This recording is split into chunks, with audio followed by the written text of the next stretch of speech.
તો સ્વાગત છે તમારું મિત્રો અમારા એક નવા વિડીયોમાં. અને આજનો વિડીયો છે અમારે જે કાળુભારના કાંઠે જે બોડેશ્વર મહાદેવનું જે મંદિર આવ્યું નાના, તમને આજ હું દર્શન કરાવવાનો છું. તો વિડીયોમાં બન્યા રહીજો અને તમને આજ હું લઈ જાઉં બોડેશ્વર મહાદેવના મંદિરે.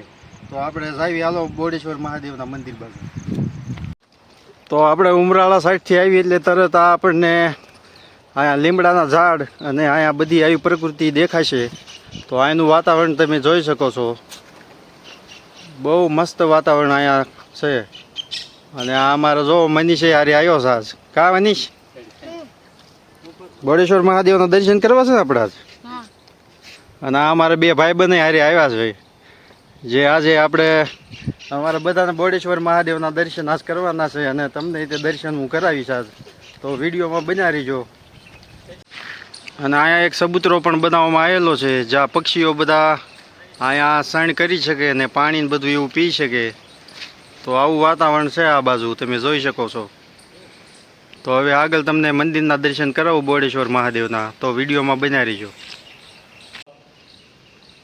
તો હવે તમે આ જે જોઈ રહ્યા છો એ બોડેશ્વર મહાદેવનું અહીંયા મંદિર બનાવેલું છે, જે બહુ અદ્ભુત મંદિર અહીંયા છે. તો હાલો આપણે તમને અંદર બોડેશ્વર મહાદેવના દર્શન કરાવું અત્યારે, તો વિડીયોમાં બન્યા રહીજો.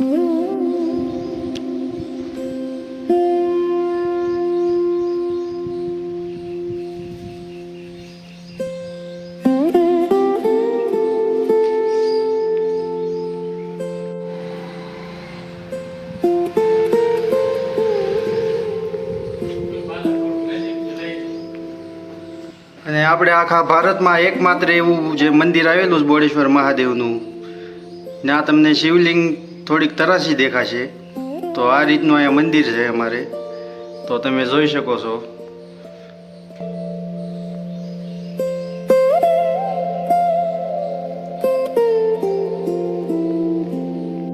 અને આ સાઈડ હનુમાનજી મહારાજની મૂર્તિ અહીં રાખવામાં આવેલી છે.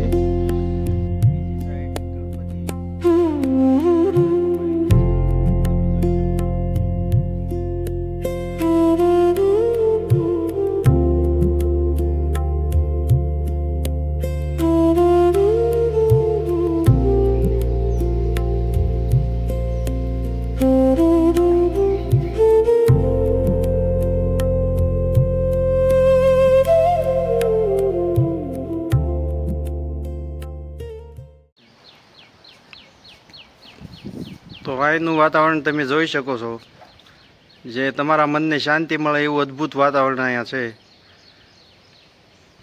અને તે પણ અહીંયા આપણે કાળુભાર નદીના કાંઠે આવેલું છે આ મંદિર.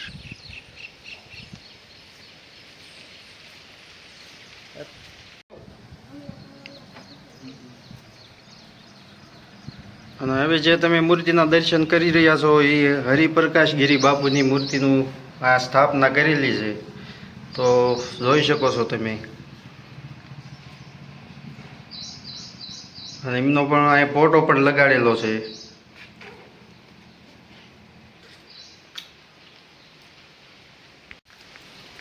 અને આ બાજુ મહાકાળી માનો મૂર્તિ અહીંયા મેકવામાં આવેલી છે, તો તમે જોઈ શકો છો. અને બીજી સાઈડ કાળ ભૈરવ દાદાનું મંદિર અહીંયા બનાવવામાં આવ્યું છે. અને એમની આગળ અહીંયા ધૂણો પણ બનાવવામાં આવેલો છે, તો તમે જોઈ શકો છો.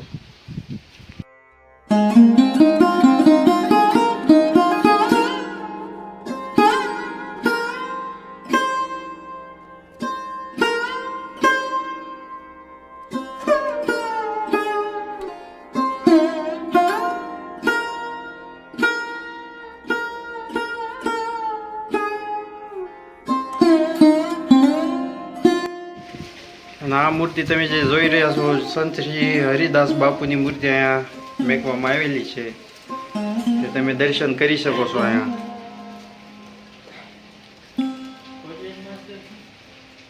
અને આ હરિદાસ બાપુની ચરણ પાદુકા, તો તમે જોઈ શકો છો, બહુ જૂની ચરણ પાદુકા છે.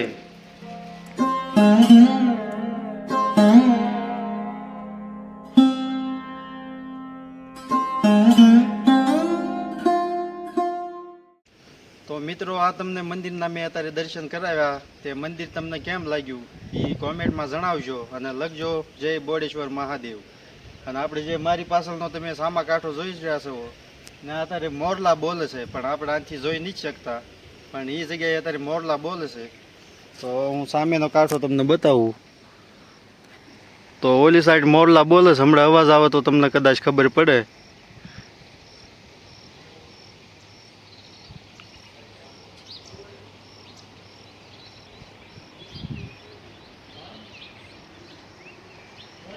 તો આ તમે અત્યારે મંદિર જે જોયું, અને અહીંયા બોડેશ્વર મહાદેવનો બહુ મોટો ઇતિહાસ છે.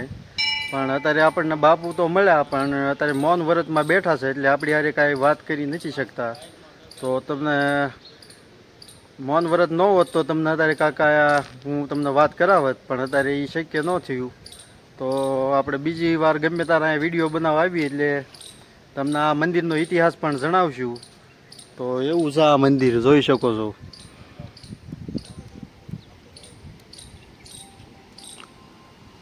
અને અહીંયા બધા બેસીને આરામ કરી શકે એવી વ્યવસ્થા કરવામાં આવી છે.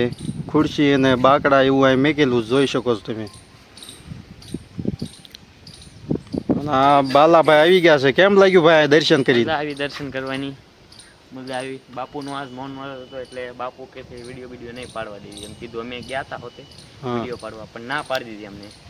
તો મેં તમને હમણાં કીધું એમ કે આજ મૌન વ્રતમાં બેઠા છે એટલે આપણી હારે કાંઈ વાત ન થઈ. અને આ અમારા ગોપાલભાઈ આવ્યા છે. તો ભાઈ આ દર્શન કરીને કેમ તમને લાગ્યું? આનંદ મળ્યો અને જીવનમાં બહુ મજા આવે એવું છે. હા, આપણે છે બહુ મસ્ત અંદર મને મજા આવી. બોડેશ્વર મહાદેવના દર્શન કરી મજા આવી હે? બહુ મજા આવી. તો અહીંયા ઉમરાળાના આજુબાજુના જે ગામના હોય, જેને આ મંદિરની અહીંયા ખબર ન હોય, એ અહીંયા આવી શકે છે. જે નદીનો કાંઠો આવ્યો ને અહીંયા રતનપર નાનું એક ગામ છે ઉમરાળાની બાજુમાં, ને આ મંદિર આવેલું છે. તો તમે ગમે તાર દર્શન અહીંયા કરવા આવી શકો.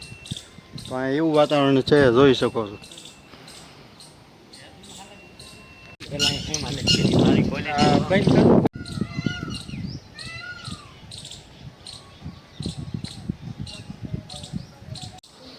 અને અહીંયા આપણે નાનો એવો બગીચો પણ બનાવવામાં આવેલો છે. તો તમે આ જોઈ શકો છો. આવો નાનો એવો બગીચો બનાવવામાં આવેલો છે. તો અહીંયા આવું વાતાવરણ બનાવેલું છે, જોઈ શકો છો તમે.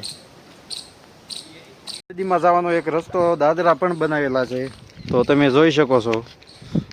તો આનાથી આપણે નદી બાજુ જઈ શકીએ તેવું અહીંયા બનાવેલું છે. તો આવો ત્યાં જઈને તમને બતાવો, હાલો કેવો વ્યૂ આવે છે ત્યાંથી. તો વિડીયોમાં બન્યા રહેજો.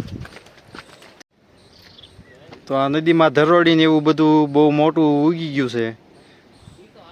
તો આવું છે આ બાજુ ના દાદરા.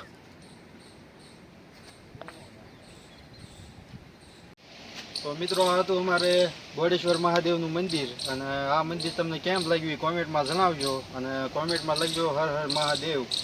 અને આ વિડીયો જો તમને ગમ્યો હોય તો લાઈક શેર અને સબસ્ક્રાઈબ કરી નાખજો, એટલે અમને ખબર પડે કે આપણા વિડીયો ક્યાં ક્યાં જોવાય છે. અને સબસ્ક્રાઈબ કરવાનું ભૂલતા નહીં. તો હવે તમને મળ્યું એક બીજા વિડીયોમાં. ત્યાં લગી જય માતાજી.